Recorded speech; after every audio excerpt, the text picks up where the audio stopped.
force with two lives come together, sometimes for good, sometimes evil.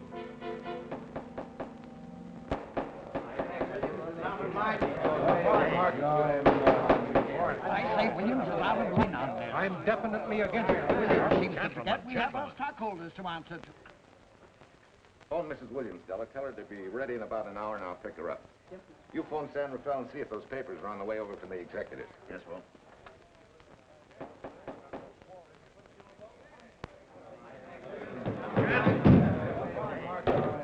Well, Mr. Darcy, what's the score? 9? I'm afraid it is, Walt. If you think you can persuade them to change their minds, go right ahead.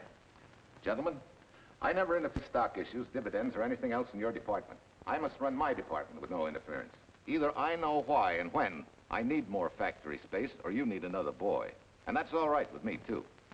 Because I can take these plants and pick my own spot in the motor production field. You won't have to worry so much about dividends. There won't be many. Hold on, Walt. I'm sure none of us want to lose Walt. Or our dividends. Why do you say we take another vote? Now, all in favor of buying the 3 new factories signify by saying aye. Aye. Aye. Aye. Aye. An unanimous vote. Congratulations, Walt. Congratulate the board. They're the winners. Williams, if these factories are so valuable that other companies would jump at the chance to get them, how do you know that you can buy them at the price you quoted us? How do I know? I bought them this morning. Good morning. Della, I was asked to rush this up for Mr. Williams. Get my wife, Della? Your maid said she'd gone to the dentist. I gave her the message. Oh, fine. Oh, this just came. Thank you. What about those papers? They're here. Burke's checking them now. Good.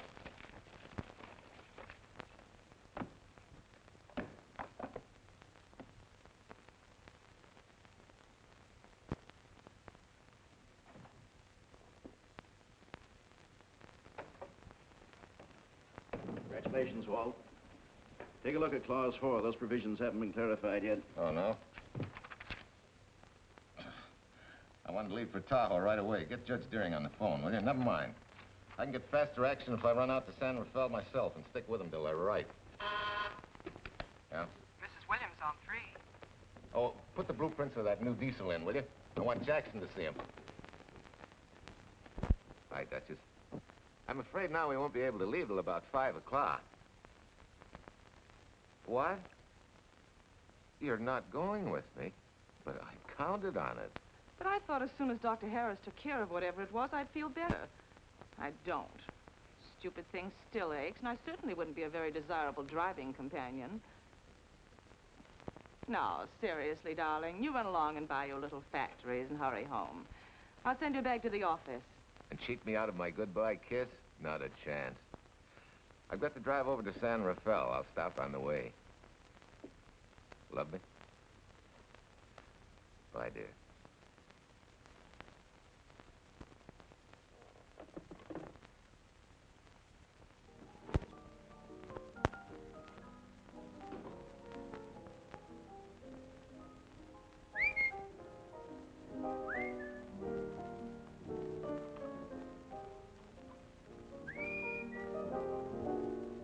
How do you expect me to whistle through a toothache?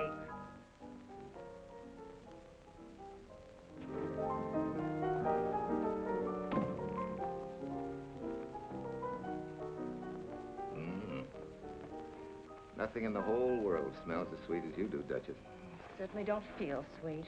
I was grouchy as an old bear. Well, old Doc Williams can give you something to fix that. Close your eyes. Relax a minute. Take a look at that, see if you don't feel better. Oh, Walt.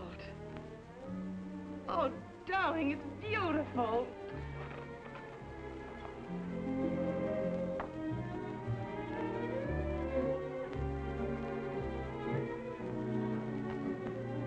Not bad.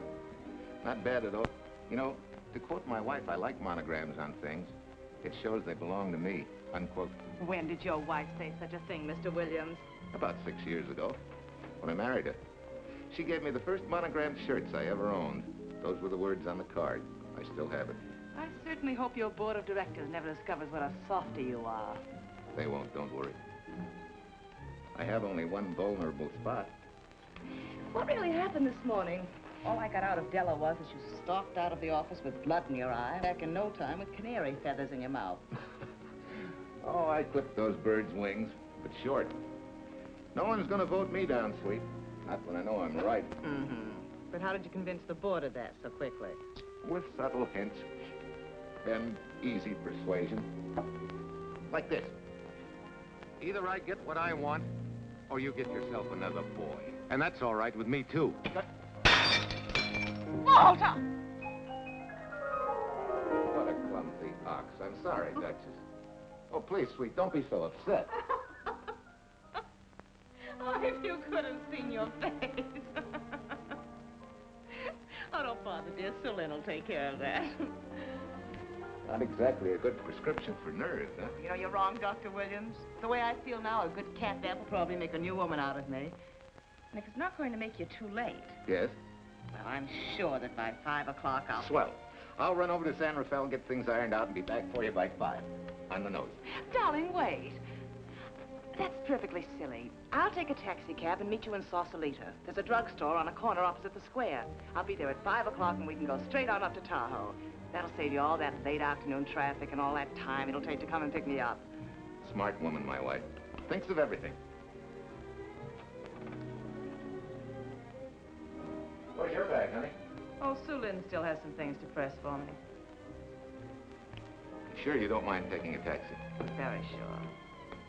Sweet dreams, Duchess. See you at 5. I better get going. Bye, honey.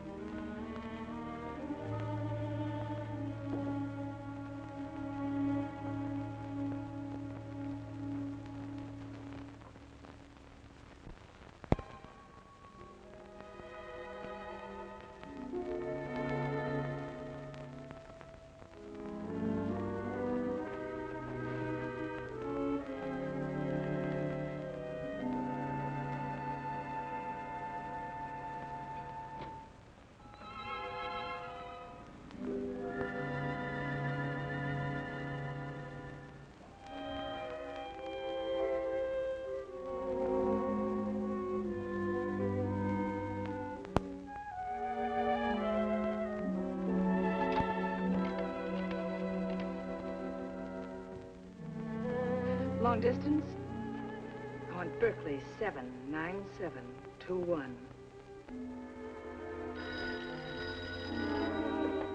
Hello. Ah. Hiya, beautiful. Yeah.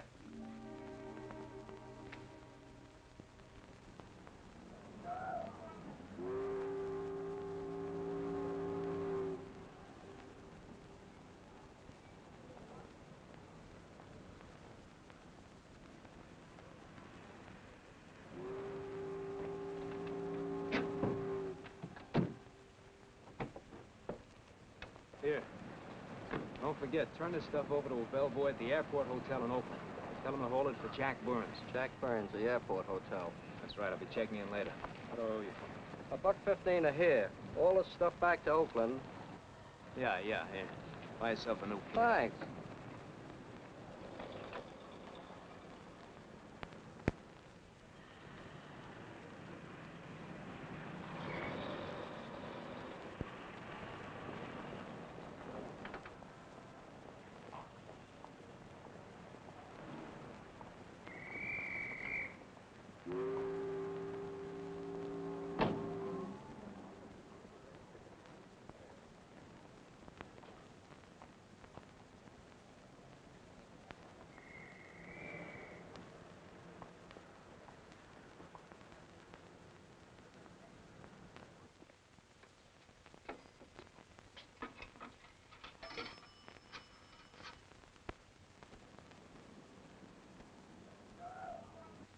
Hey, where's that new woman who was going to meet me? It's after 5 o'clock. Oh. Gee, I was so sure you were going to be okay.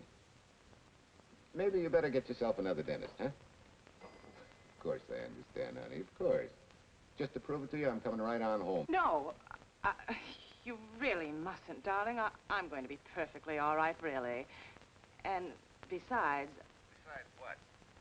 Well, I've done something you're not going to like. You remember Aunt Margaret back in Illinois? You mean the old gal in Evanston? I'm way ahead of you. How much? Well, it isn't money this time. It's another relative. Her favorite nephew, Jim Torrance. All of a sudden, right out of the blue, just after you left, he telephoned me from Berkeley. Okay, Judge, I'll see him when I get back. Well, you don't understand, dear. You're going to see him right away. What? Well, all he seemed to want was to be able to get back to Illinois, so I... So you buy him a ticket. That's easy. Well, it isn't. I offered to, but he got huffy and said he didn't want any handouts, and... Well, without thinking, I told him we'd pick him up and give him a lift as far as Denver. I won't say I'm good for you, but where do I find this guy? Well, he should be there right now. I told him to be on the lookout for a cream-colored roadster, just in case we fail to recognize one another after all these years. Oh, darling, you're such a lamb. Are you sure you forgive me? What do you think? Well, I better run along, or Cousin Jim might get nervous. Take it easy, sweet, and miss me, will you? I do already. Don't drive fast. And please take care of yourself. Softy. Goodbye.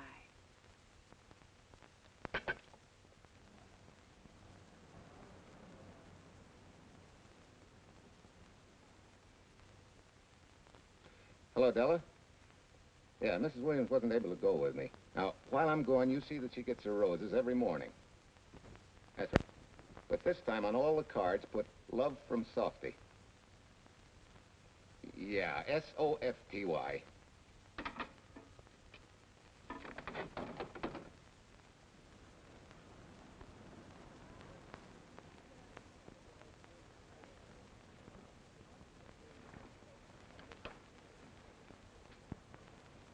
Hello. You must be Jim Torrance. Yeah, that's me.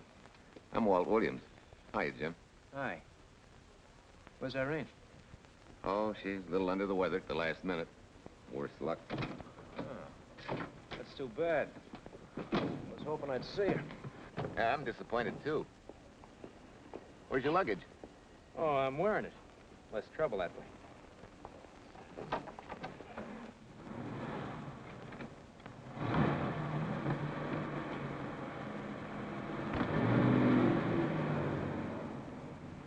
Irene tells me you're heading for Illinois. Yeah. Going been a little rough, huh? Haven't exactly been worried about my income tax. What's your line, Jim? Oh, guess I'm a better salesman than anything else. You know, I can give you a couple letters when you get back to Chicago. It might help you. It's fine. Little in with a top brass never hurts. What outfit were you with? Patton's Third Army. How was it? Rough. Except for the time in Italy. I kind of liked it there. Patton's outfit never got to Italy. Of course. But most civilians never know or care, and I figured you didn't either. Well, I fooled you that time.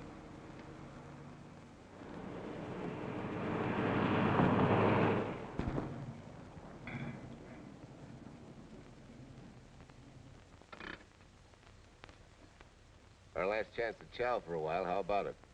No, thanks. I grabbed a hamburger while I was waiting for you. I can still taste the harness.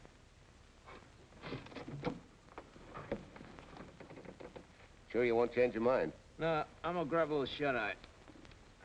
Thank you.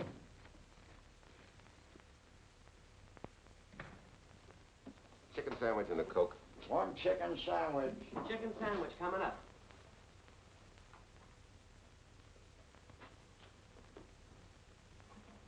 Give me change for $1, will you? Yes, sir.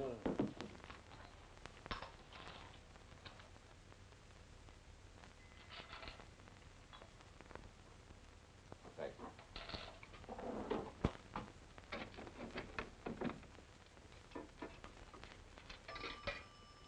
San Francisco.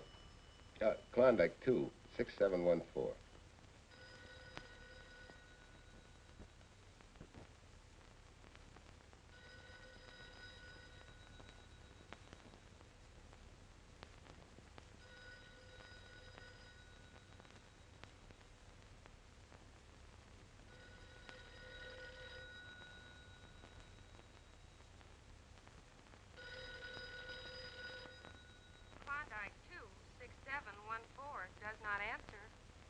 Oh. We'll try Sutter 1, 2599, please. Bayview Apartment. Oh, yes, Mr. Williams. No, your maid isn't there tonight, sir. Well, she said Mrs. Williams was taking something to make her sleep and wasn't to be disturbed. But perhaps... No, don't disturb her. Just leave a message that I won't forget about a certain problem. I think I have it, sir. You want her to forget all about a certain problem. Softy, is that S-O-F-T-Y, sir? Softy is going to take care of it thoroughly. Is that all? Yes, that's all. She'll understand. Be sure she gets it the first thing in the morning. Right.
Oh, hi, dear. It's been so long since I've been behind the wheel of anything but a Caterpillar or a Jeep, I had to find out what a real buggy feels like. Why don't you drive for a while? A swap. Nothing would suit me better.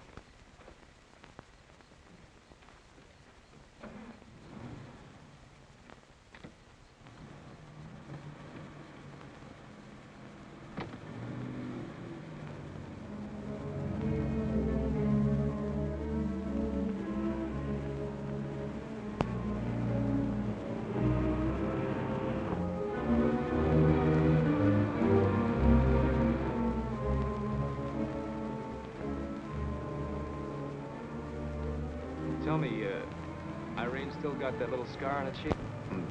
That one she got from the fall? Yeah. You can hardly see it now, though. How'd you know about that? She just got it last summer. Thought you said you hadn't seen her for years. Oh, from Aunt Margaret, of course. How else?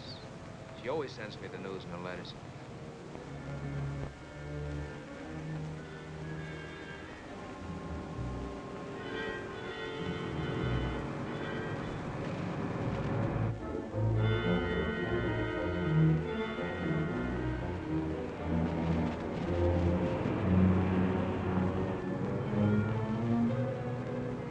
Aunt Margaret will be pretty happy to see you.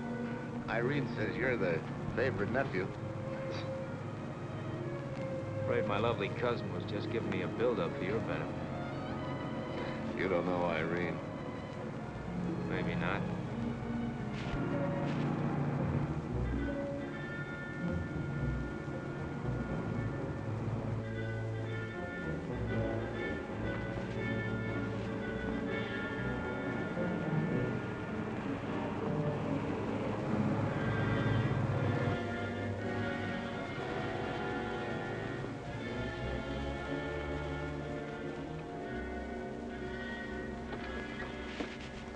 What's the matter? I think we got a flat.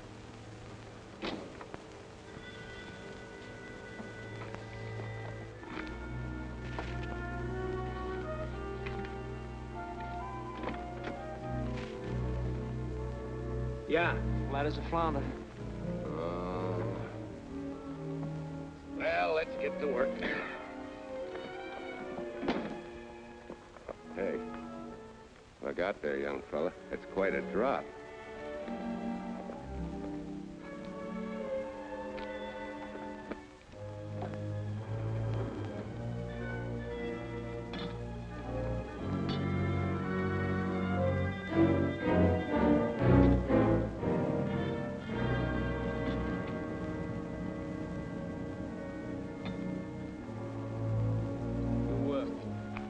flashlight? I think I have. Get the jack. I'll take a look.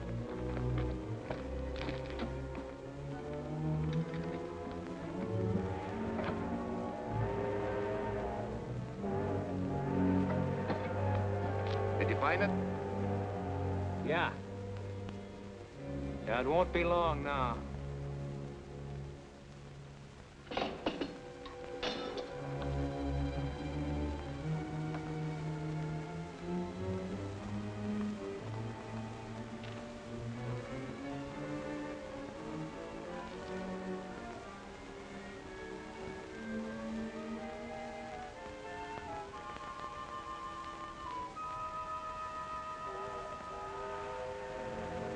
Come on, let's get going. Wait a minute. Did one of your cufflinks fall out? Huh? Something dropped. I heard it fall right down there at your feet. Well, he must have rolled under the car.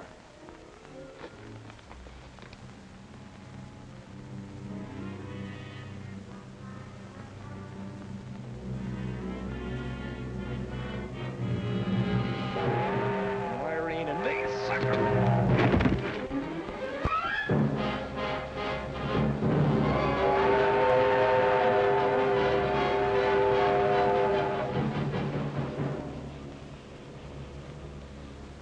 Hello?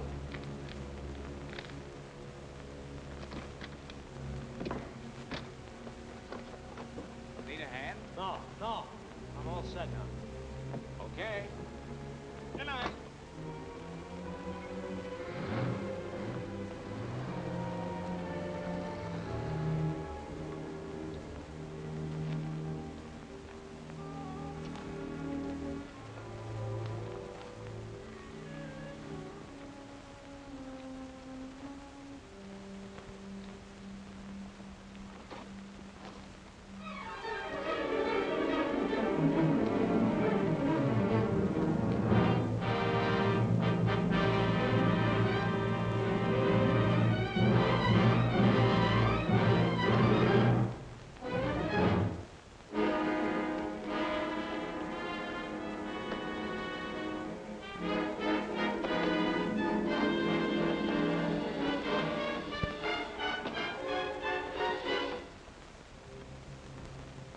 Keys.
That guy must be crazy.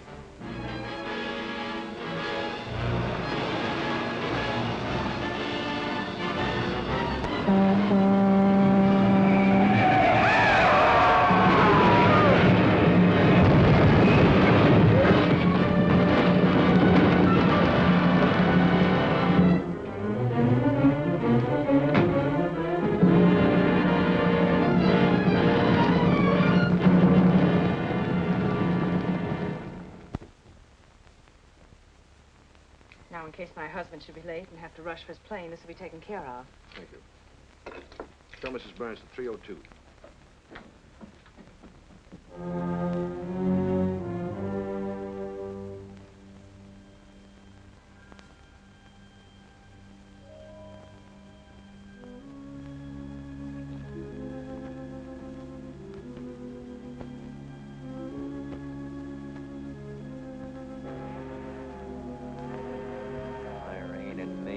sucker. From Irene and me, sucker.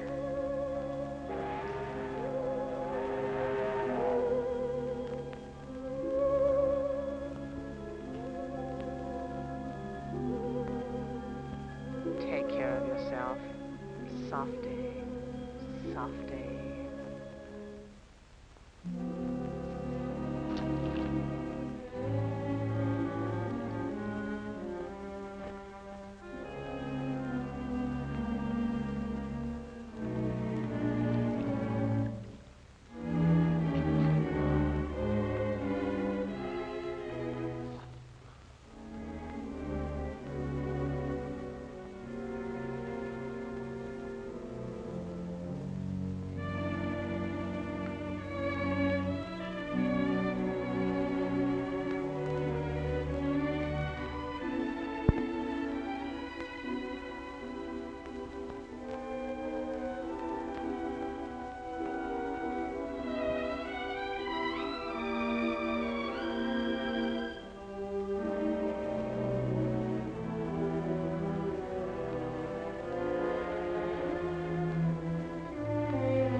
Young lady, Excuse me. I want to see Mrs. Walter Williams. I'm sorry, sir, but she left orders not to be disturbed. I'm sorry, too. Lieutenant Lucy of the police department.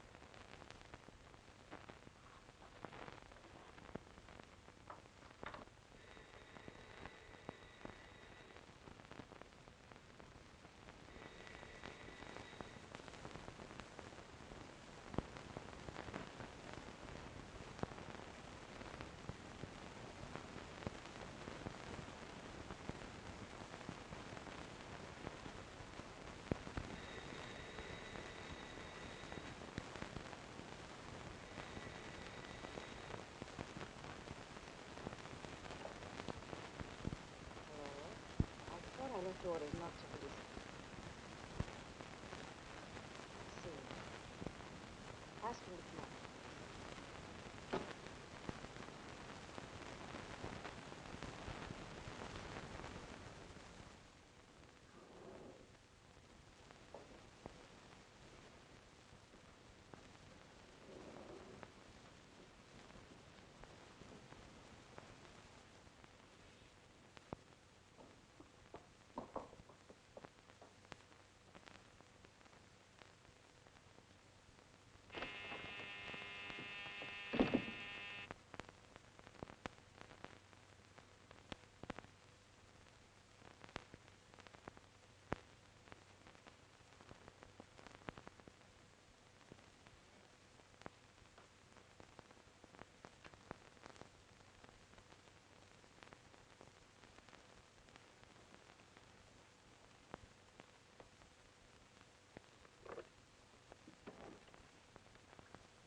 Yes? I'm Lieutenant Quincy with the police department. I'm sorry to disturb you at this hour, but... may I come in? Of course.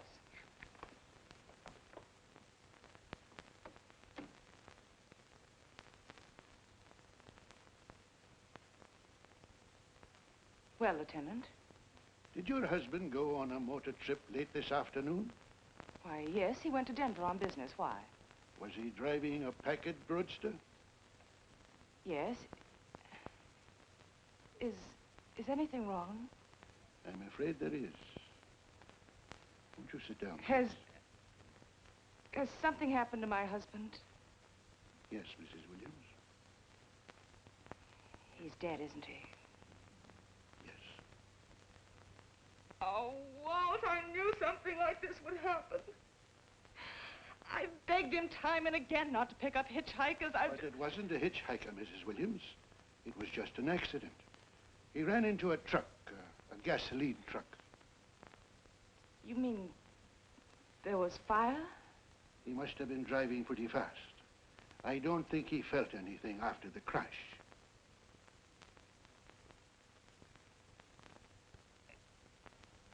If there's nothing more you need me for, Lieutenant, I think I understand. And may I say you've taken this with a great deal of courage. Good night, Mrs. Williams.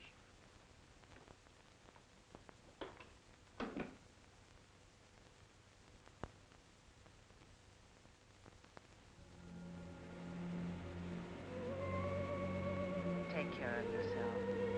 Softly. From Irene and me. Softly.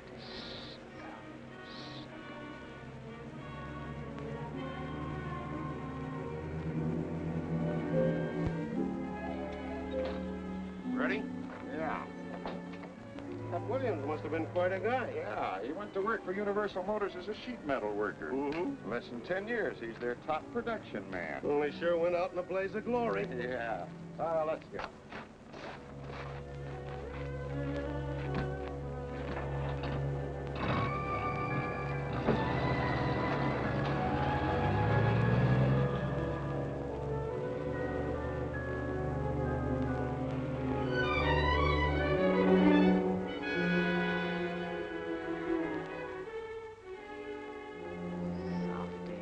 From Irene and me. Sucker. Sucker. Sucker.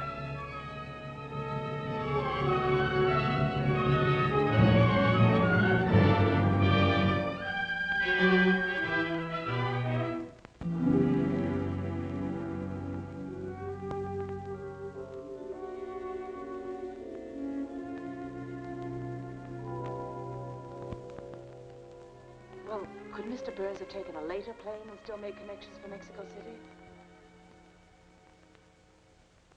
I see. Thank you. Yes? It is some telegrams for Tai Tai. Just put them under the door, Su Lin.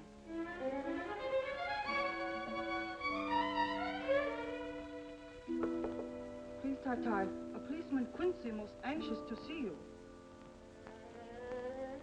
Ask him to wait, Su Lin.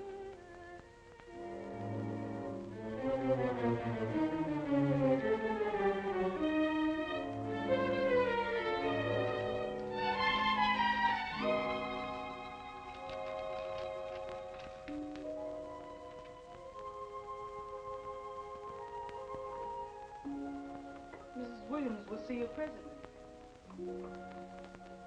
Will wait, please.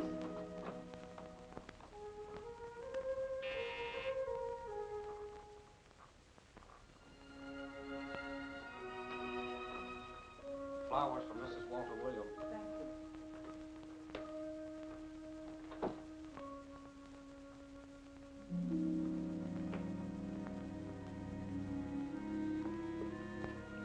Roses like Mr. Williams always sending when he's away. You seem to have been very fond of Mr. Williams. Su Lin is honored to have served him 5 years, and he... I'm sorry to keep you waiting, Lieutenant. I wouldn't be disturbing you again if it wasn't necessary.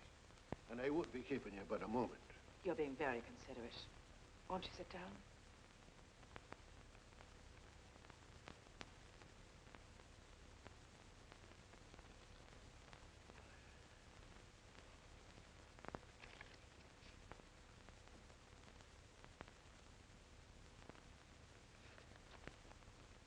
Everyone's been most thoughtful.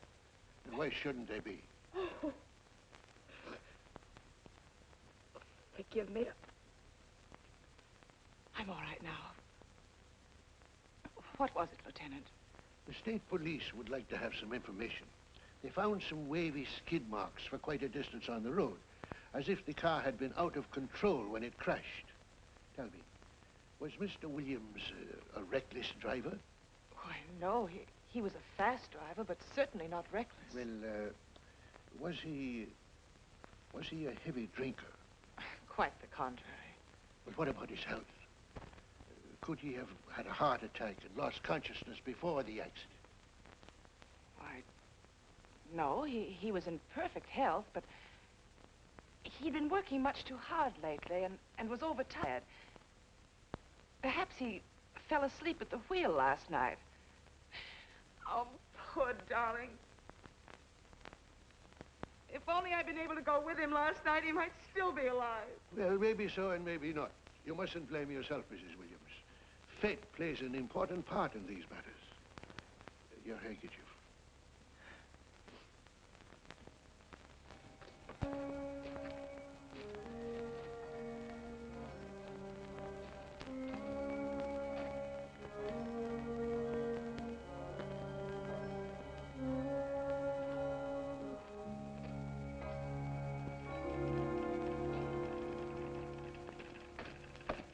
When's the next train to San Francisco? 10 a.m. tomorrow. You sure there isn't one sooner? No, I'm sorry.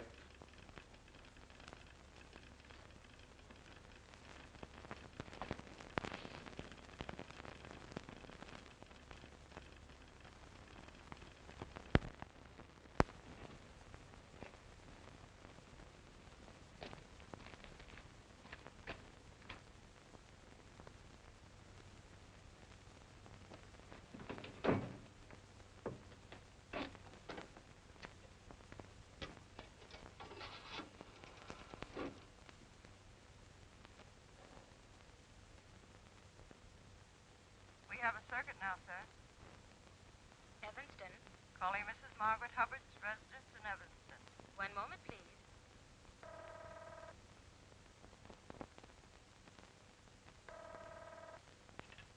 Hello? Mrs. Margaret Hubbard? Yes? Who's this? Long distance. I have a call from Mr. James Torrance. Who? Mr. James Torrance. He's her nephew, Jim Torrance. The call is for your nephew, Jim Torrance. I haven't any nephew, and I don't know any Jim Torrance. Sir, Mrs. Hubbard says she doesn't know what James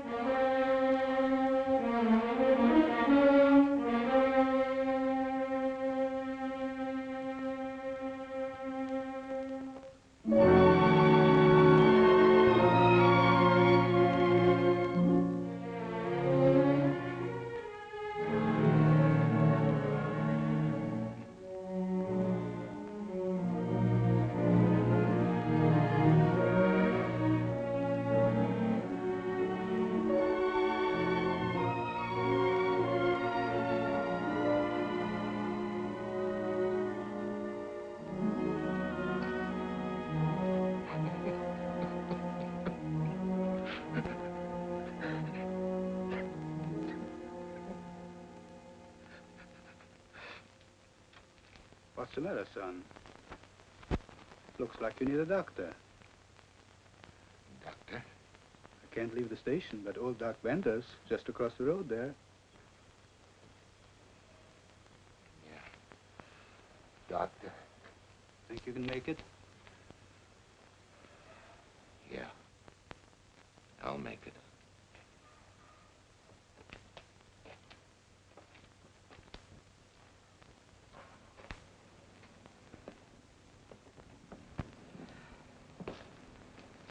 Now, take it easy, man.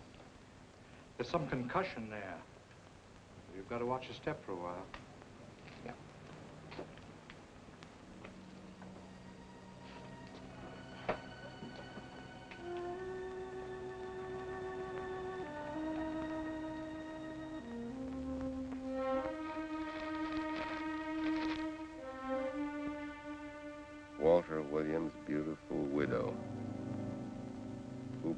own request, sat alone in the family alcove during the service.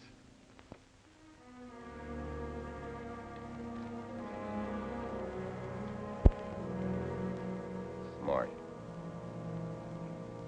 Someone might have caught her licking her chops.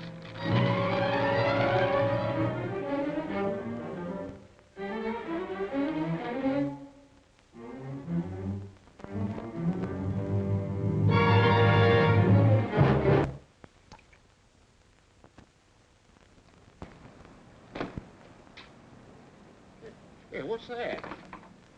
Walter Williams. Hey, ain't that the guy that...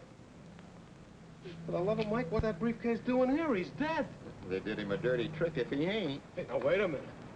Don't touch it. We better turn it over to the police.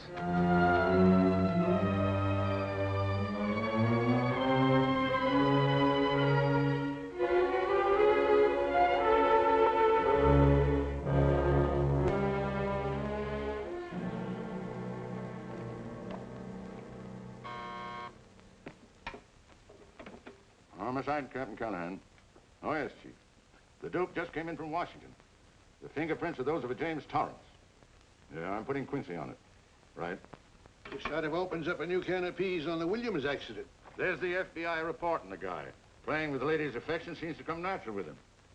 All you got to do, Quincy, is find him. Yes, that's all I got to do. Last known whereabouts of Jim Torrance was in a moving van somewhere between Sacramento and Points East. Yeah, wait a minute. Last known address, care of his sister, Mrs. Joseph Rossetti. Irving Apartments, Berkeley. Well, what are you waiting for, Quincy? Let's go. Torrance leave any forwarding address? No, he said he was going to send it to me. Sorry to trouble you. Oh, Lieutenant, if you should happen to hear from him, will you let me know? There's an unpaid telephone bill and a bundle of laundry. Laundry. Let's have a look.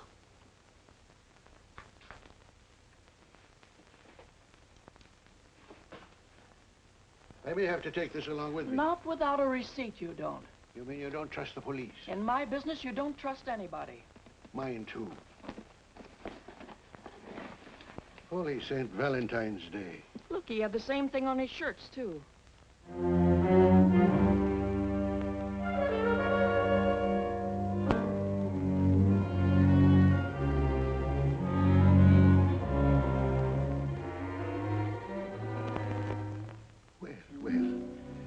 Romance in your late tenant's life. Did you ever see the lady? You know, I never did. But I always knew when she'd been here, the wonderful perfume. I lay you 10 to 1 she's a rich widow. Could be. Wait, I'll get you his telephone bill. Pretty fancy stuff for a hitchhiker. Yeah, but he's a pretty fancy hitchhiker. According to the shirt maker, a certain lady in the town had these made special. And they're just like her husband's. Only his initials were WW. Sort of smells, don't it, Cal? Now take a look at this little item that was also found in the laundry. I for Irene and W for... Well, it could be for Williams, too, couldn't it? Yeah. Homicide, Callahan speaking. Hello? Oh, hello, Fitz. Hello. What news? Oh? Any luck? Both days, huh? Swell. Have it typed up and sign it. This report of Fritz will be a nice little topper for this pile. His checkup shows calls from Torrance's phone to Williams's private number, and a flock of them going the other way, including one on the 7th and several on the 8th. The 8th, since you've forgotten, is the date of Walt Williams' accidental death. Well, that ought to be enough to get an indictment out of the grand jury. Go pick her up. I'd like to play a long shot first. It might give us 2 for 1. Well, take them one at a time. A bird in the hand is not going to lead us to its mate. I'd like to give the lady a little more rope. Well, Thanks. I thought you'd agree.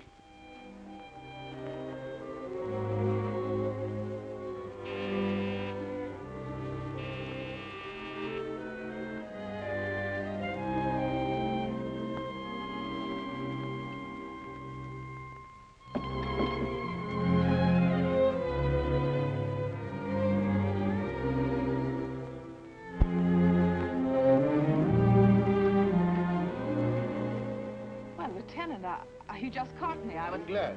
I have some rather startling news I thought you should know before it hits the headlines. Come in. Thank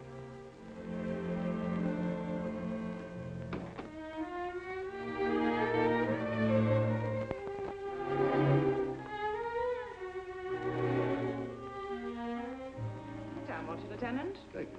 I'm very anxious to hear about news.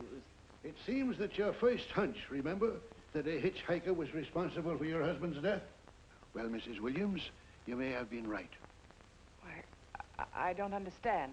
Your husband's briefcase turned up in Kansas City yesterday in a moving van that had stopped at the scene of the accident that night. Apparently, the murderer made his getaway in it. That explains the wavy skid marks that made us suspect your husband was ill or unconscious at the time of the crash. Yes, I suppose it does. And by now, the man is probably out of the country and never will be found. Don't you worry, Mrs. Williams. There were fingerprints on that briefcase. And as soon as we get the FBI report from Washington, his identity will be known and his description sent out on police broadcast. Oh, we'll find him all right. But just now we're keeping things quiet so the murderer will feel safe until we are ready to close in on him. Yes, I can see the wisdom of that. Yes, I thought you would understand and cooperate. As soon as we know his name, it is possible that you might recognize it as someone with a motive. There's that possibility. You know I'll do everything I can to help. I'm sure of it. Now I'll run along. You'll hear from me. I'll let myself out. Don't bother. And don't worry. Good day.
$1.35.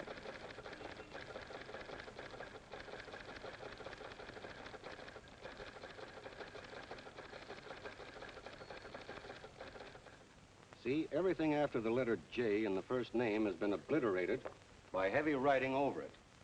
The only impress letters legible are those between words or before them, like RNS at the end of this name here, and the Hotel Santa here before the word Evanston.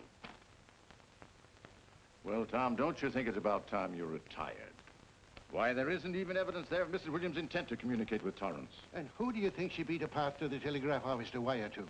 The League of Decency? I'll tell you what I think, that you should have brought her in when I first told you to. By the time we get her now, she'll have figured out a way to tip Torrance off. He'd be that much tougher to find. Not unless she's tipped him off from your office. Ernie's got her on ice waiting for you.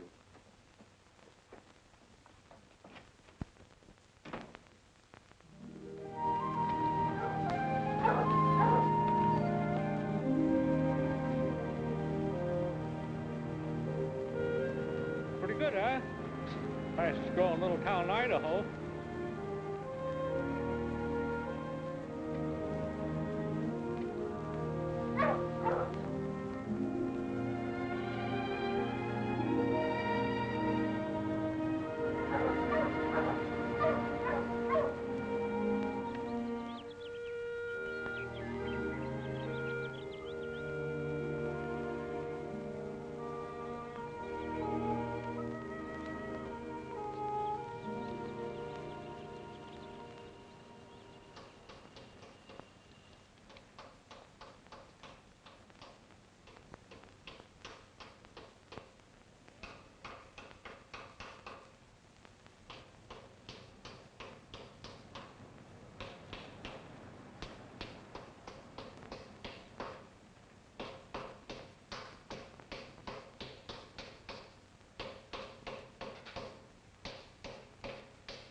Have a heart, son. You trying to wreck that engine? Oh. Sure. It's a hobby of mine. The way you're going at it, you can't miss.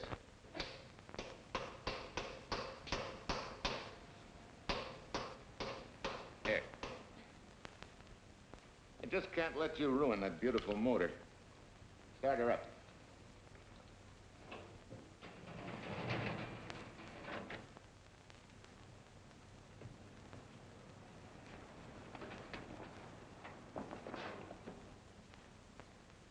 Okay, start her up.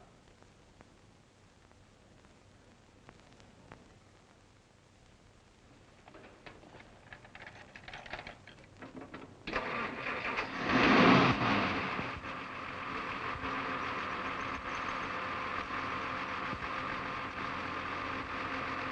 her off.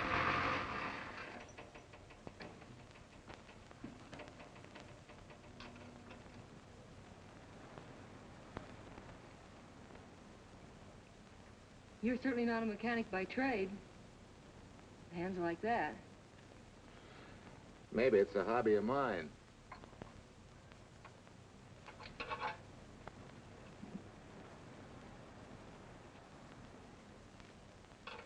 Gee, what happened to your head? Perhaps I was talking when I should have been listening. Okay? Okay by me. A lot, Hill. So long, Marcia. Bye. He's all right now. You better lay off though till the boss gets back. I'm the boss. I guess the new cars are a little bit over my head. Now, with a jalopy, it's different. Aren't there any mechanics around here you can hire? No, they all went over to the new factory in Mansville. I guess they got better wages. Tough break. Yeah. How much do I owe you? Oh, forget it. Well, I'll be shoving along. Well, at least have a cook in the house. You might as well. Marcia, can I use your phone a minute, please? Sure, help yourself, Uncle Ben. Never arranged but what it pours. 650, please. Flat tire this morning. Now the danged engine stalled on me. Nice and cold. Wilson's garage? No, I did not give you the wrong number. Fine thing using my phone to cheat me out of repair bills. Aren't you ashamed? You gave me the wrong number. 650, please. You're a nice girl, Marcia Peters, and your ma's a fine woman. And I'll always buy my gas and oil here. But you ain't never gonna tinker with my car again. Busy? Busy. Always busy. Say, we're not so busy. Would you like to do another good deed and give Uncle Ben a hand? Why not? Where is your car, mister? Maybe I can help you. Why, are you a good mechanic? Very good. And very reasonable. Well, just what you need, girl. Better hire him. It's an idea, Uncle Ben. Come on. Thanks for the Coke. Sure.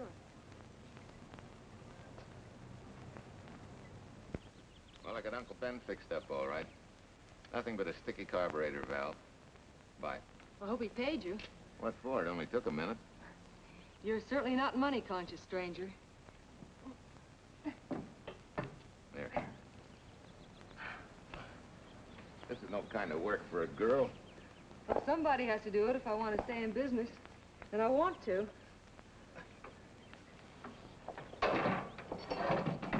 Must be some business that you're better suited for. Couldn't you lease this place to somebody? Sure. I did while my husband was overseas. But when he was killed in Okinawa, well, we made a lot of plans for the future here. And I had a hunch he'd like it if I took over and tried to make a go of it. Takes more than a hunch to do that. I got along famously. Business has been fine until lately when the help got short. Could be again. I had a good mechanic. Yeah. You sure need one, all right. Well, for Pete's sake, say yes or no.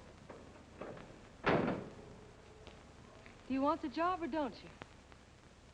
You mean you'd hire me without knowing anything about me? You can repair automobiles. What else do I need to know? Except your name. Well? Why not? Sure. I'll try it for a while till you get someone permanent. The name's Bill Walker. Okay, Bill, it's a deal. And maybe if business gets real good, you'll want to stay. Oh, don't count on it. Where does this go, on the rack? Yeah.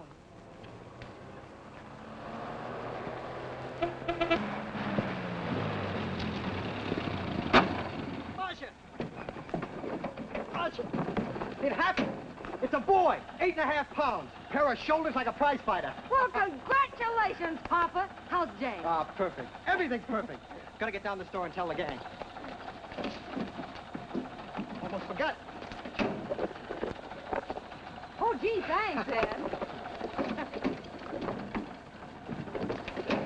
I'm sorry, I won't have enough for the gang. Yippee!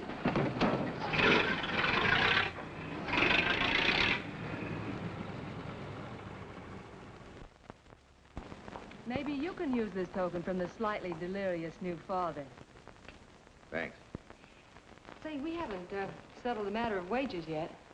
Maybe I can't pay your regular salary. Suppose we leave that open till you find out how much I'm worth to the business. Doesn't seem to be any business right now. Might be a good time for me to get rid of this beard and find a place to board. We live right next door. I'll go ask Mom. She'll know of a place. Sort of a peaceful house. I noticed it this morning. Oh, gosh, I forgot. She's down helping Mrs. Wellesley with her canning. Mom finds homes for everything from stray cats... To stray mechanics? Well, you're not a stray anymore. I'll go phone. Pearl, 674, please. Hello, Miss Wessler. May I speak to Mother? Hi, Mom. I've got some good news for you. I hired a man for the station. Yeah. No. Nobody we know. He's from out of town. Needs to place a board. You got a good one up your sleeve? Okay. Says she has to meet you first to come home for supper. Huh? And you like apple or cherry pie? Cherry. Cherry it is, Mom. See you later. Oh, now I gotta get rid of this. Hey, where's the nearest barber shop? The one and only, just up 2 blocks. Tell Judd you're working for me. When you get back, we'll close up and go home. Thanks.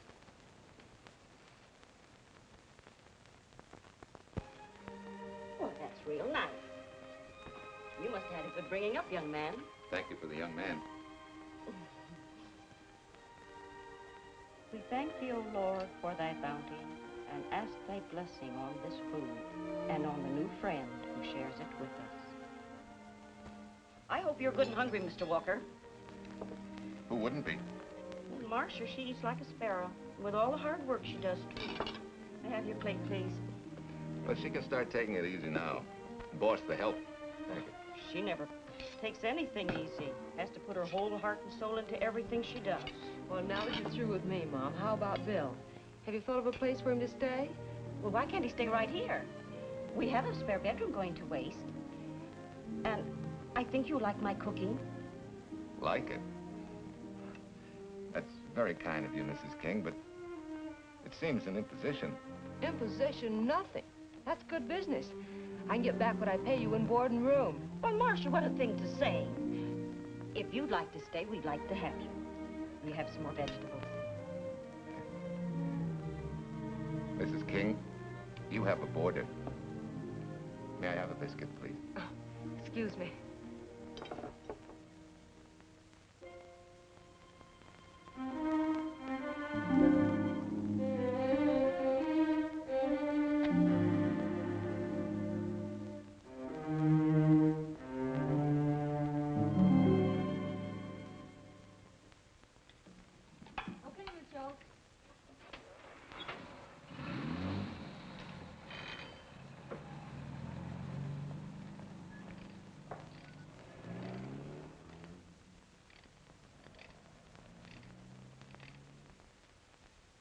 It's wonderful the way tools seem to come alive in your hands. You seem to sort of come alive, too. As though you got real pleasure out of working with them. I do.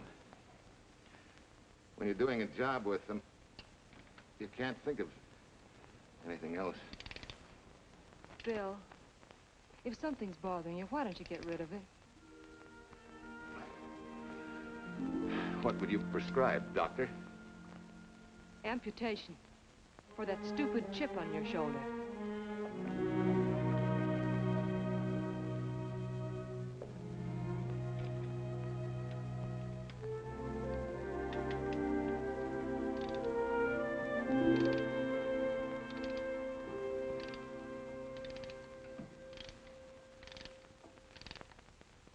What you need is a ring job. Save yourself some money. Gee, Bill, with the baby and everything, I just can't afford it now. Oh, we'll take care of that. Hey, boss. How's Ed's credit? Good enough for a ring job? Well, sure, if I can hold Junior as collateral. Oh, not a chance, fella. Never mind her. I'll do it on my own time. Oh, thanks, Bill. Maybe we'll see you tonight, huh?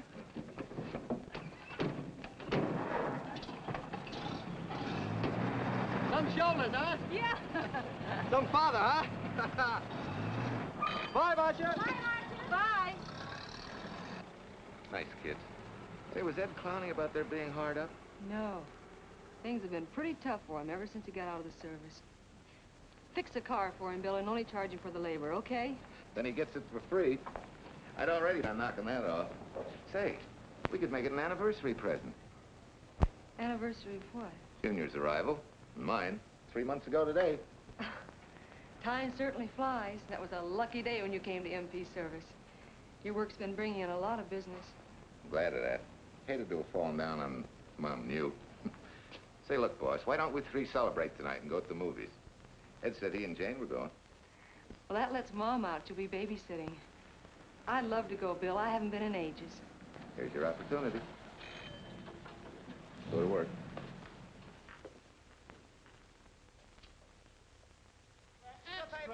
Irene Williams, held for murder. Read all extra, extra, Irene.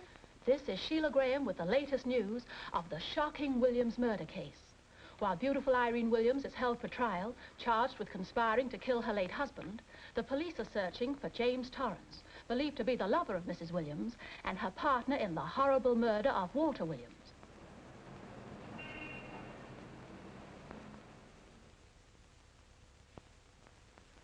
If I'm handling your case, my dear Mrs. Williams, I want 1/3 of everything you get.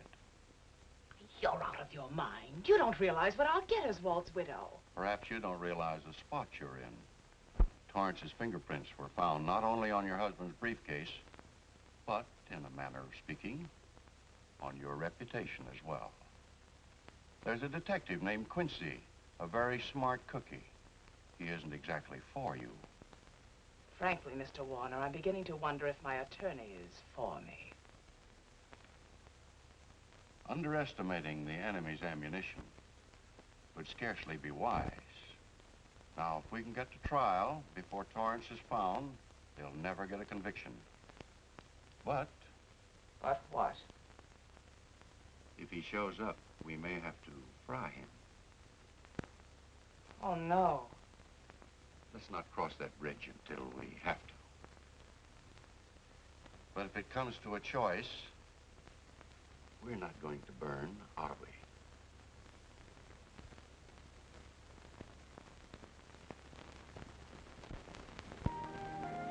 Art, you're the chatterbox this afternoon. What about this afternoon? Oh, I'm sorry, boss. I guess it was wool gathering. You're supposed to do that in the spring. Is there anything you don't know? Yes. What's San Francisco got that we haven't? Better newspapers, for one thing. Anyway, California's supposed to be the land of opportunity. I thought that by now you liked it here. I do. Very much. It's a good town. Nice people. Swell boss. Thanks. We like you, too. No fooling, Bill. You'd be surprised how many people ask questions about you. What kind of questions? Oh, where you came from, do you have any family, and do you like it here, and are you going to stay? Al Knox asked me at the movie last night if you wanted to join the volunteer fire department. Just interested, friendly things. I suppose it is natural for people to wonder about a stranger who moves into their community, like I did. You know, I've been thinking, maybe it wasn't such a good idea, you and I going to the movies last night. It's all right being seen in the station and here with Mom, but... You get used to that in a town this size. They're always trying to marry people off. You just ignore it, and after a while they forget about it. I'll go get cleaned up for supper.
I hate to tell you how many years this Sunday takes me back.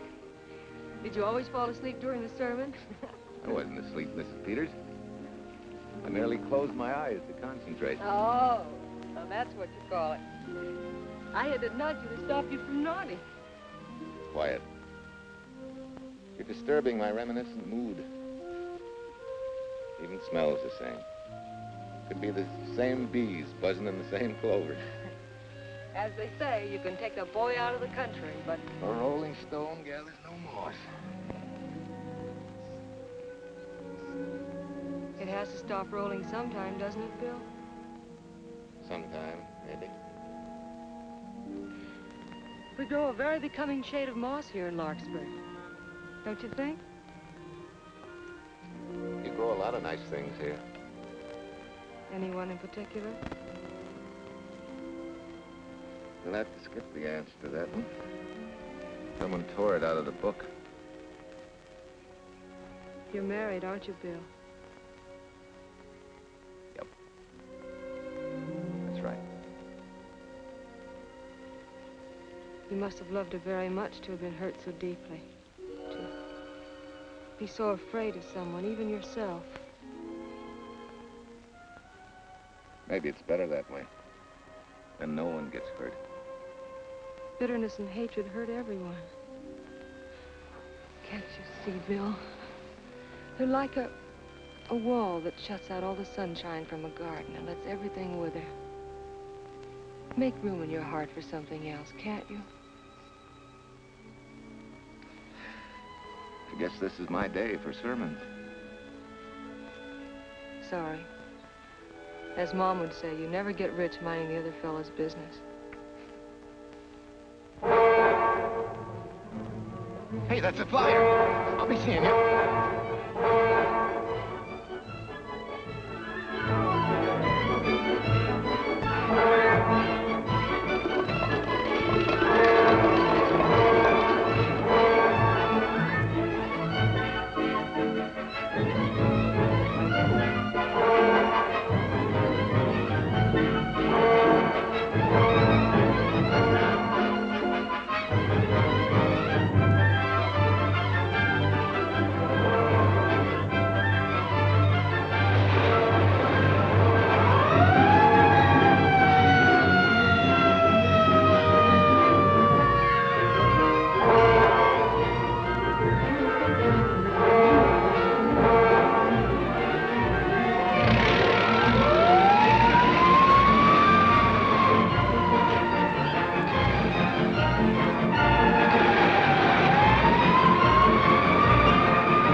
Wesley sent a couple of jars of peaches. Said you helped her can them. Oh, thank you. When I delivered the doc's car, he insisted that I have a bite with him. Where's the boss? Took the book back to the library for me. Huh? What a day. Hey, what's the idea? Are you darning my socks? Well, I thought a drawer full of holy ones isn't doing you much good. I found it when I put fresh papers in your bureau yesterday. You have a heap of things that need mending, haven't you, son? Does Marcia know? Do you think I'd tell her? This is your problem, Bill. Because I found out about it doesn't give me the right to tell anyone else, not even Marcia. When you trust folks, you trust them, and you give them a chance to work out things the way that seems right to them. How can one little woman be so big? Don't forget, it's a lot easier to be tolerant and understanding at 50 than it is at 25. Yeah, Mom. I'm going next door for a while. Grandma Thompson's ill.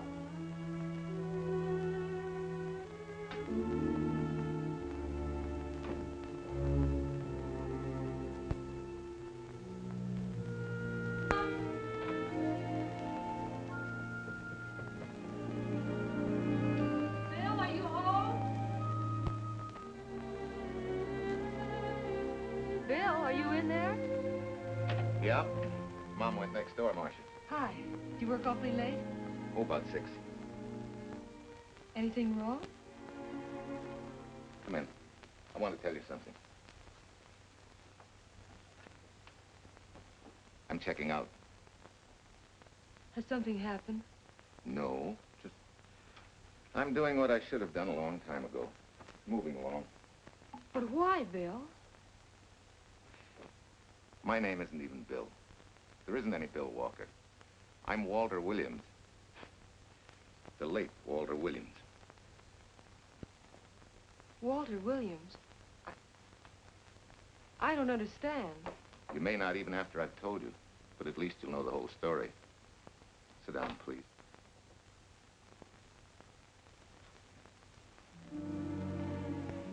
Finally, Larkspur. And you. From there on, you know. I'm glad you're going back to make things right. Going back? Wild horses couldn't drag me back.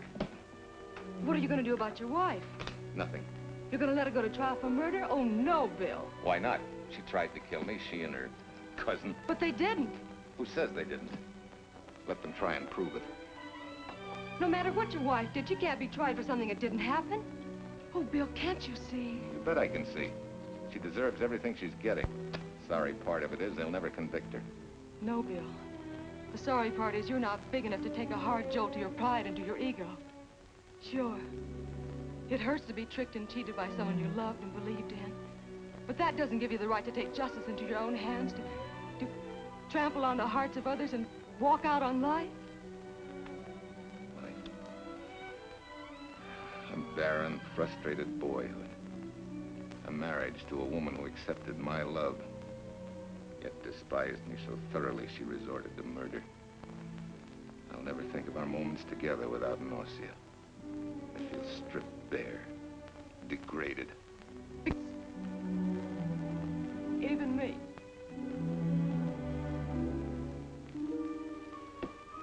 Oh, Bill, please. Don't destroy the one chance we have for happiness. We haven't got a chance. Doing the right thing never works out. I know. In this world, you turn the other cheek and you get hit with a lug wrench. Forget me, boss. Try and forgive me.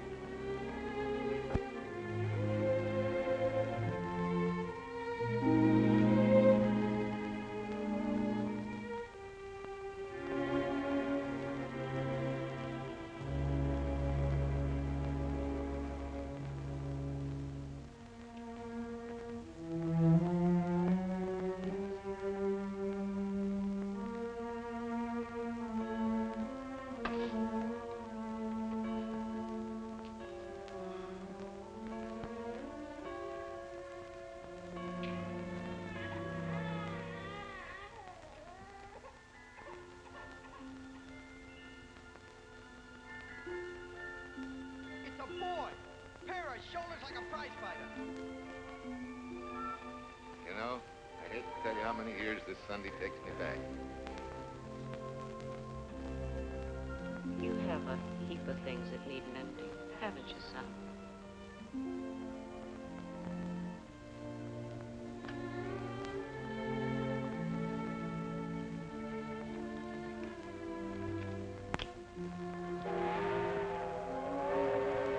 Take care of yourself. Softly. Irene and me. Softly. You're not big enough to take a hard jolt to your pride and to your ego. Sure. It hurts to be tricked and cheated by someone you loved and believed in. But that doesn't give you the right to take justice into your own hands. Trample on the hearts of others and walk out on life. Oh, Bill, please. Don't destroy the one chance we have for happiness.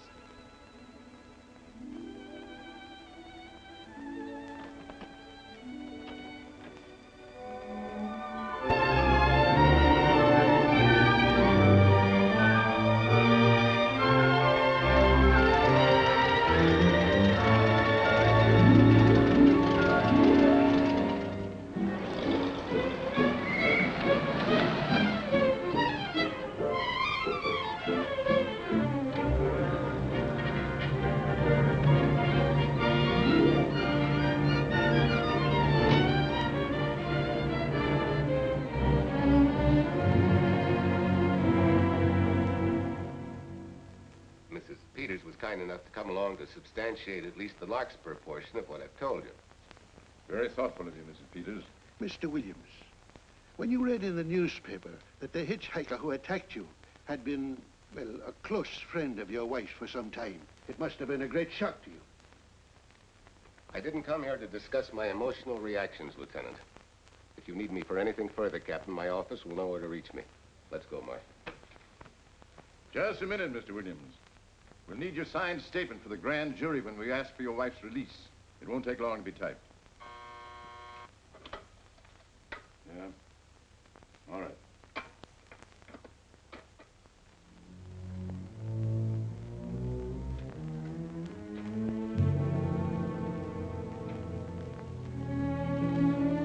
Come in.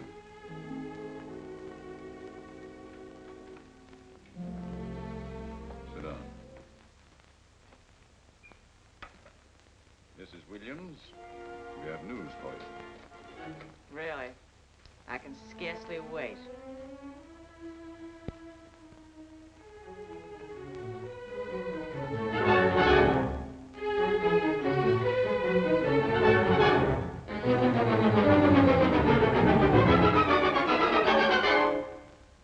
Seems it was Torrance who was in the car when it crashed.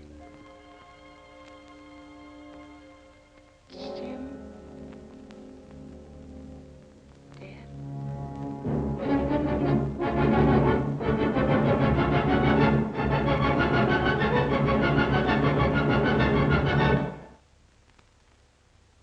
You did it.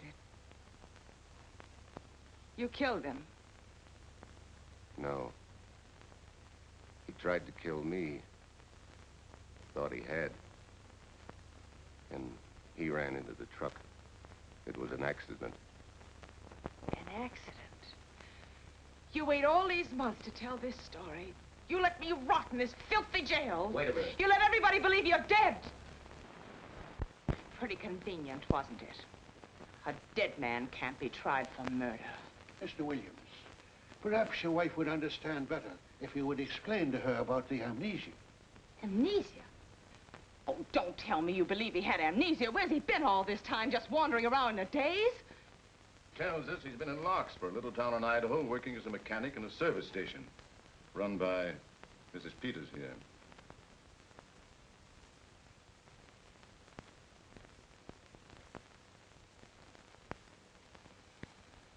I understand perfectly. Now that my chance for happiness is dead, I suppose you'll demand the divorce I begged you to give me so that I could marry Jim. That's fantastic. Yes, isn't it? After you telling us that the man you picked up was a perfect stranger. Well, that's not true. The time and place for meeting Jim had all been arranged. I must advise you There's a law that a wife can't testify against her husband. There's a law against murder, too, but that didn't stop him, and nothing's going to stop me until I'm through. It's all right with me, Captain. Go on. Talk your head off.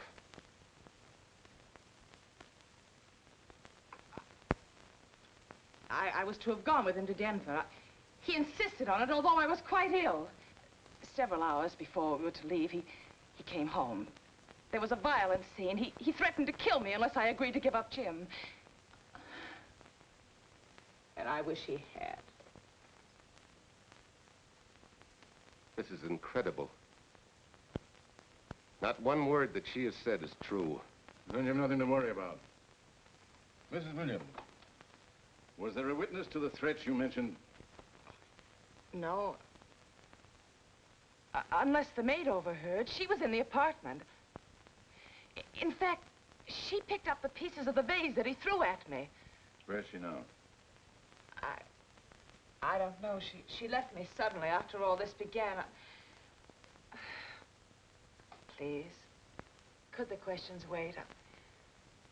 I feel rather ill. Will you have Mrs. Williams ready for the grand jury at 10 o'clock tomorrow morning? That's all.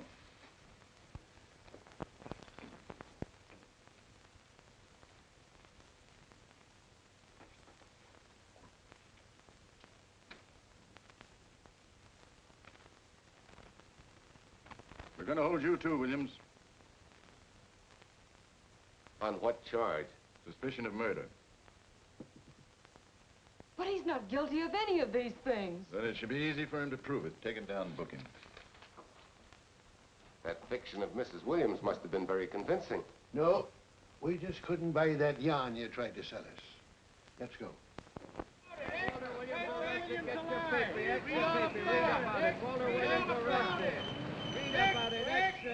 What's the wife freed and murder charge? Extra, get your paper. Walter Williams charged with murdering wife's lover. Extra, get your paper. Irene Williams goes free.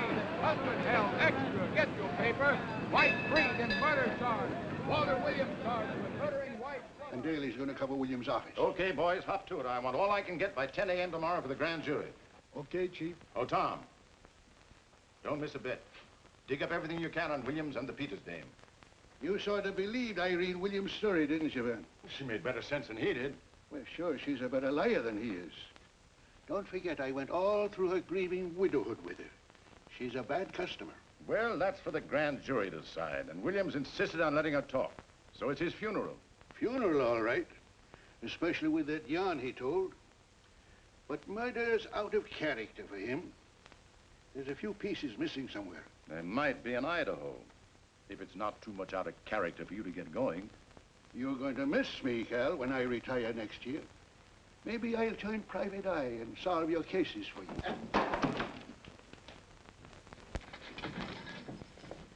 Mr. Williams? Thanks.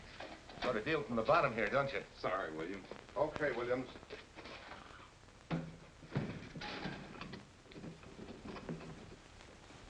Well, not very good news, judging from your faces. Well, Walt, the grand jury returned indictment against you. Mrs. Williams was released. I see. Now, don't you worry, Walt. We'll have you back at work where you're needed, and in short order. Come on, Eldridge. There's a visitor waiting far more attractive than we old fogies. We're just leaving, Mrs. Peters, but remember, don't hesitate to call on me for anything. Thank you so much.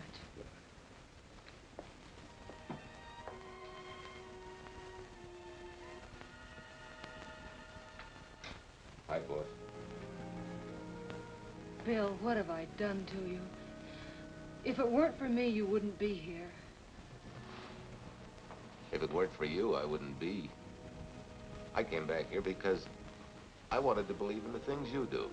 I still do, no matter what happened. Will you do something for me? Go back home, where I know you'll be taken care of. Not a chance. You'll have to think up a better reason than that to get rid of me.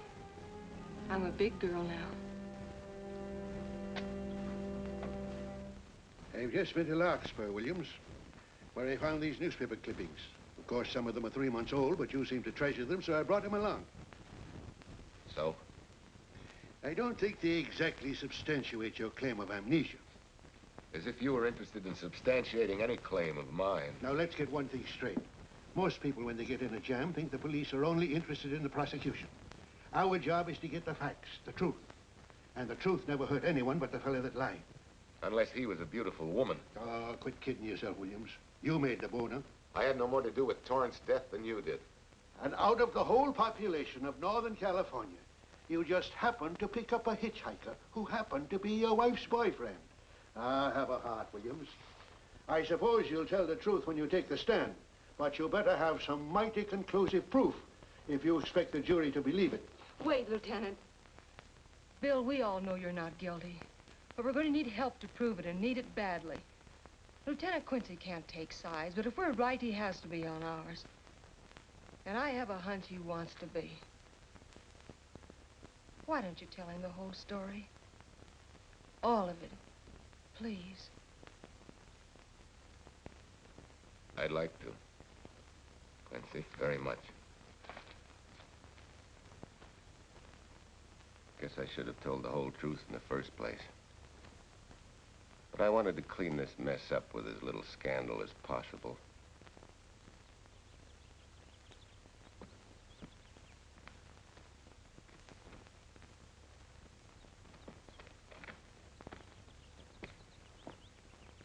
Well?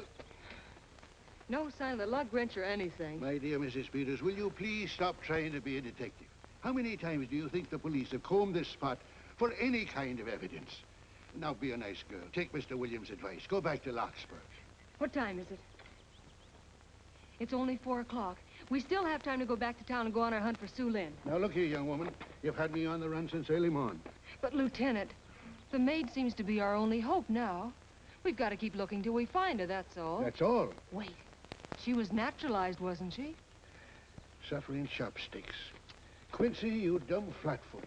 This Sue, what's her name, was Chinese born. If a port of entry was San Francisco, there'd still be a file on her, photo and all. Let's go. Back to town. Immigration.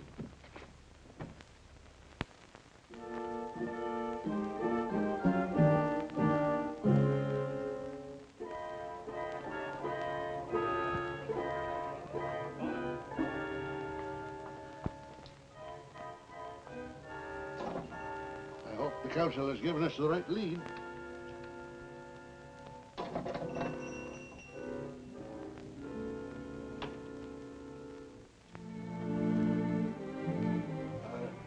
Are you Singh?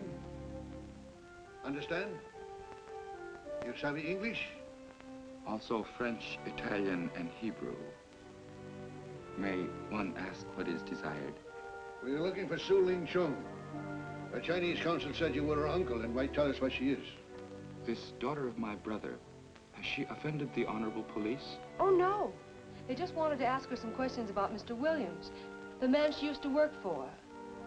Ah Sing's heart is heavy that he cannot lead you to her.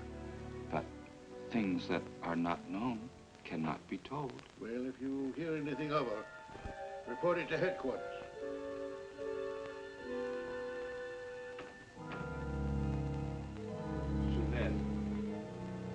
Untruth is not good for soul, and not wisdom when told to policemen.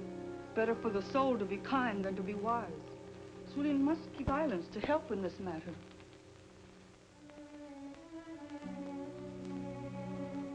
You know, you're quite a gal. In case I haven't told you lately. You're just too easily pleased, that's all. There must be a way out. Why can't we find it? Oh, buck up, boys. Tomorrow, another day. Yesterday you go to trial. Bill, I'm afraid. And the state intends to prove, beyond any reasonable doubt, that the defendant, Walter Williams, did, with malice aforethought, kill the deceased James Torrance, whom he knew to be his wife's lover. And that with his victim dead beside him, he drove his car into the course of an oncoming truck, jumping clear himself some seconds prior to the crash. And subsequently, he made his getaway in the back of a loaded furniture van. And for 3 months, as Bill Walker, he laughed at justice. What had imprisoned his unfaithful wife for conspiracy in his own murder. But then he decided that being dead cramped his style. He thought he could eat his cake and have it too. So he returned, most anxious to explain his long absence and to right the dreadful mistake that had imprisoned his wife for 3 months. Ladies and gentlemen, it was a cold-blooded, premeditated murder and must be punished to the fullest extent of the law. Call the first witness, please. Captain Callahan, did Walter Williams tell you what suddenly cured his amnesia after 3 months? No, he did not. But he did tell you the man that struck the blow which caused the amnesia was a total stranger, a hitchhiker he had picked up. Yes? And that he knew nothing of this man's identity or relationship with his wife until he suddenly recovered from his amnesia and heard or read the details. That's what he said. That's all. Thank you, Captain. Your witness, Counselor. No questions. No. I saw no signs of amnesia, but definite concussion. He was a bit evasive in answering questions, but not vague or unsure. In your opinion, Doctor, could this head injury have been caused by a fall? Yes. If the head had struck on some object, such as a stone or a metal pipe. That's all. Thank you. Your witness. Dr. Bender, are you familiar with a tool known as a lug wrench for changing automobile wheels? I'm afraid I am, sir. I've had a regular epidemic of flat tires lately. Well, then, in your opinion, could this head injury which you treated have been caused by a blow from a lug wrench? Yes. It could have been caused by that, too. Thank you, Doctor. The ones with the earliest dates, you will notice, are heavily creased, as though they'd been carried in a wallet or a coat pocket. Thank you. Lieutenant Quincy, will you kindly tell the court where you found these newspaper clippings? In the bedroom occupied by Mr. Williams in Mrs. Peters' home in Larkspur, Idaho. Is this your handwriting, Miss Revere? Yes, sir. And that's the message, at least our record carbon of it. Would you read it to the court, please? June 9th, 8:32 p.m. Message from Mrs. Walter Williams, Penthouse D. Mr. Williams called, said he wants you to forget all about a certain problem. That Softy is going to take care of it thoroughly. Was there any other conversation? Well, I just asked if that was all, and he said yes, she'll understand, and sort of laughed as if it were a joke and hung up. Some joke killing the wife's boyfriend. That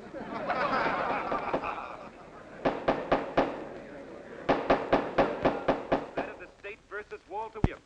All the rounds so far have gone to the prosecution, and it was a grim-faced Williams who was returned to his cell this afternoon. What the score will be after he takes the stand is anybody's guess, but he's going to need some lucky punches to get a decision. And though Torrance struck with intent to kill, after telling you this is from Irene and me, sucker, you still telephoned Illinois to find out if there was a cousin Jim. You are hard to convince, aren't you, Mr. Williams? Is it so incredible that a man should fight against believing such a thing about his wife? Oh, that is very touching. From a husband who planned a trip on which he intended to destroy his wife and did kill her lover. That's a lie. Your Honor, I object to the conclusions drawn by the prosecutor and move that it be stricken from the records. But, Your Honor, there is a corpus delicti, remember? Who was your wife's lover. Objection sustained. There's also her own story, which in front of witnesses you insisted she tell. And then we have your own two different stories from your own lips. One featuring a perfectly strange hitchhiker, the second an equally strange cousin Jim, without a questionable substantiation for either bit of fiction.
You remember me, don't you? I was here with Lieutenant Quincy from the police department.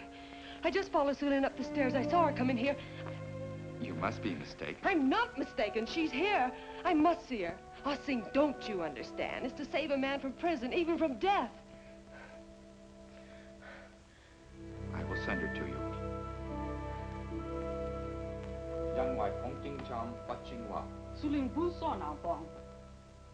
Oh, Sulin, we've been looking for you all these weeks. Mr. Williams needs your help so desperately. I cannot help.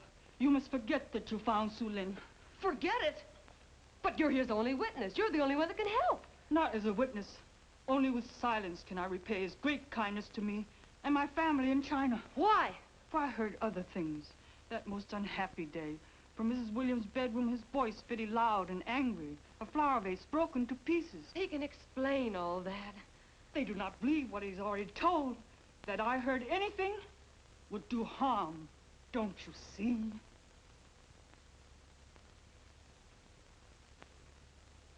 Yes. Much sorrow comes from women who know not honor and truth. And Mrs. Williams, she was not true even to that Torrance man. What made you say that? That night when he was killed, her sickness was but wall of falsehood, behind which she could go secretly to a meeting place. You mean she went out that night? Sulin, are you sure? Yes, because next morning in her bedroom I found street shoes that had been worn. Her coat on the closet floor with the sleeves turned inside out as though removed hurriedly. And in one pocket, a door key to some hotel. Sulin, that's it. Proof that she and Torrance had planned to meet that night after he killed Mr. Williams. What hotel was it? Oh, I don't remember. The key. What did you do with it? Returned to coat pocket. Come on.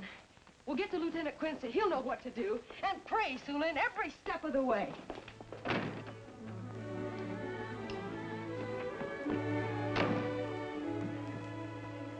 Now hold everything. Even if this long shot don't work out, we'll just keep on pitching.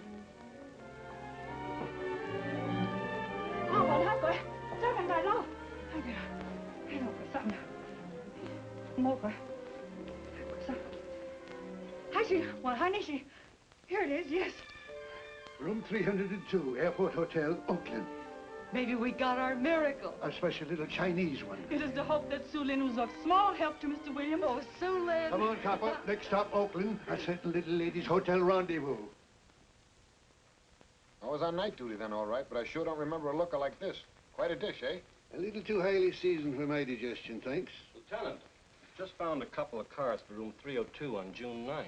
George Baxter, checked out at noon. Mr. and Mrs. J. Burns. Room not slept in. J. Burns. Burns. Look, Quincy. The handwriting on the card is identical to that on the photograph. And here's a little boy, the same thing. The cover-up telegram to Aunt Margaret. Now look at the impressions. J here, and here RNS. J. Burns. That's the name she started a telegram to. Room not slept in. Say, I got that dame pegged now, Lieutenant. She said they'd be out of the room by midnight as her husband was catching a plane.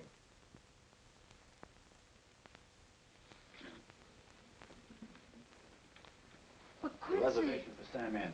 Yes, sir. This ties it all up, doesn't it? Yeah, like a greased pig. What do you mean? We've got the evidence now, the proof. Of what? Sulin's theory that Irene was playing the field?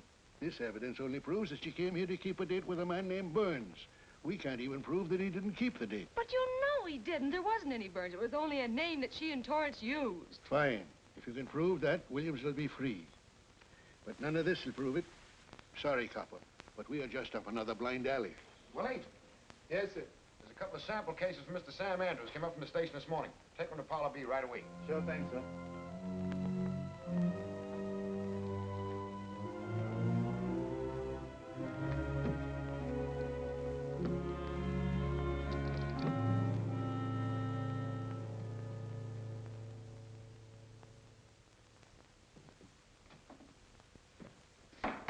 Seated.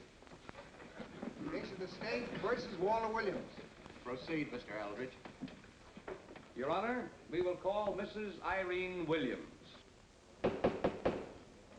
Take the stand, Mrs. Williams.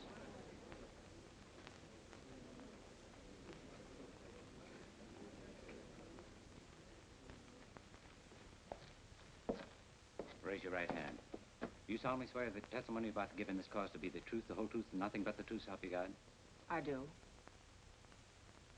Hey, what cooks? The defense calling her? Mr. Eldridge, what's the purpose in calling this witness? Merely for purpose of identifying handwriting. Now, Mrs. Williams, this photograph of you... Was stolen from my apartment. So, according to the inscription, to Walt, my adoring and adored husband, Irene, this belongs to Mr. Williams. This is your handwriting, isn't it? Of course. I'm touched that he should have wanted it so badly. And this telegram, addressed to Mrs. Margaret Hubbard, is that also your handwriting? It is.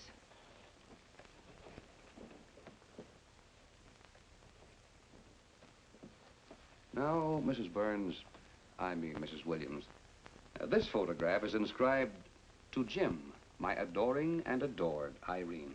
Did you write this, too? I see no point in all this. Merely answer counsel's questions. Did you write it? I did. And these letters addressed to Mr. James Torrance, did you write them? Yes.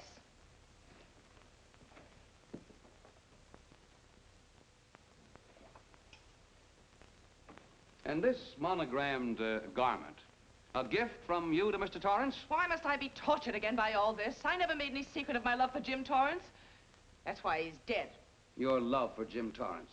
Yet on the very night he was killed, you had a rendezvous with a man named Burns, didn't you? I don't know what you're talking about. I don't know any man named Burns. I was at home that night, very ill. Oh, yes, the sleeping pills. Well, you must walk in your sleep, then. For you spent at least part of that night at the Airport Hotel in Oakland, where you registered for Mr. and Mrs. J. Burns. Don't waste the court's time trying to deny it. This is the registration card that you signed at 9:20 p.m. And there's the room clerk who assigned you to room 302. And this, Mrs. Williams, is the key to room 302, which you very carelessly left in the pocket of a coat which was found in your closet yesterday. All right, I was there. Now you're satisfied. Not quite. This J. Burns, Mrs. Williams, is his first name Jack? Yes. Have you been in contact with him lately? No. How long since you've seen or heard from this Jack Burns? Well, I don't know. I don't remember. You bet she doesn't remember, because there isn't any Jack Burns, and there never was. That was an alias for Jim Torrance. And it was Torrance who was to have met you that night, after your charming little plot to kill your husband had been duly executed. It's not true. It's not true. I have bad news for you, Mrs. Williams. I can prove it's true. These pajamas, these letters, this picture, all of which you identified for the court, were found in this suitcase, which is full of the clothes and personal belongings of Mr. James Torrance. And the suitcase was found in the baggage room of the Airport Hotel, where it's been held since June 9th. And it says on this tag, in large print, hold for Jack Burns. That is all, Mrs. Williams. Just a moment, Mrs. Williams. Your Honor, in view of the evidence presented, we now ask for a dismissal of the state's case against Walter Williams. And we intend to charge Irene Williams with conspiracy to commit murder against her husband, Walter Williams. Oh, no.